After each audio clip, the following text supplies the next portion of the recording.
Today, I'm going to draw your attention to two decisions that will be taking place at this Tuesday's SLO City Council meeting. One is the housing element, and the other are key changes to oversight of Measure G, which is the sales tax that Sandy Sigurdsson discussed earlier.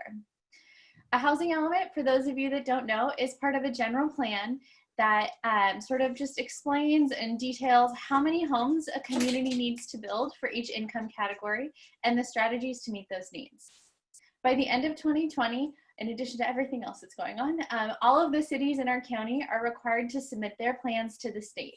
And for the city of SLO, this means that on Tuesday, the council will be finalizing a set of policies and programs that would allow us to build 3,354 new homes, apartments, studios, and condos that are mandated to be built over the next 8 years.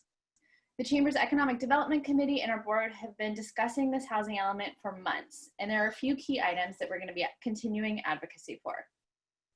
First, we think it's important to recognize all of the work that our cities and the county have done to collaborate, to work together, and find practical solutions to addressing our housing crisis. This is the first time that there is a regional compact or an official agreement to work together, and each city will have a regional chapter in their housing elements. It's a really important step that recognizes the real way that people live in our community, which is across jurisdictional boundaries, not just in one city or one area.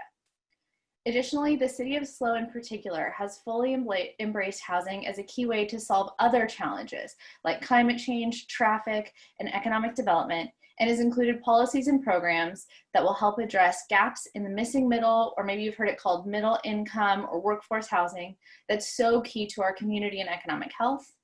And they also have a policy to explore flexible density and development of housing around existing services and infrastructure. So this would be applied in areas like Upper Monterey, the middle of Higuera, in the downtown core, and over by Foothill. We're in favor of all of these policies and are also going to be advocating for increasing opportunities for creative and mixed-use housing and keeping a careful eye on building fees, which, when they're too steep, can limit the creation of housing and inadvertently do the opposite of what this housing is mandated to do, build more homes. If you've been turning into our Housing Summit series, there's one more left on September 10th. You'll recognize that some of these policies, and if you're so inclined, I really encourage you to write a quick email or tune into the council meeting and add your support. On that same night, we'll also be advocating for two key changes to the municipal code that will ensure transparency, accountability, and community engagement in spending of sales tax revenue. The first change is for a larger business presence on the Sales Tax Oversight Commission, because we know that business experience can provide invaluable insight on how this money should be spent to keep growing our economic engine for the benefit of our entire city. Secondly, we need to keep the community engaged in spending priorities as they change and evolve over time. To this end, we've proposed the creation of a strategic plan that's updated every 8 to 10 years to guide long-term investments and make sure that money is spent in alignment with community priorities. Both of these changes are key to ensuring that Measure G will retain community oversight, transparency, and accountability.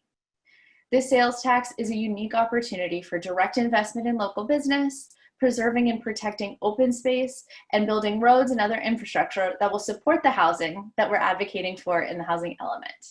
So it deserves to be stewarded with substantial care and an abundance of community oversight. It's going to be a busy Tuesday, and I encourage you to tune in because this stuff really is interesting, and possibly more importantly, it has a huge impact on our community. I'll paste the meeting link in the chat box if you'd like to join me, and I'm going to be honest right now, the best part is that you can eat dinner during the council meeting, you can be in your sweatpants, in your kitchen, doing whatever you need to do while the meeting is going on, and so it's easier than ever to stay engaged in the important things happening at our city. Thanks so much, and I hope to see you there.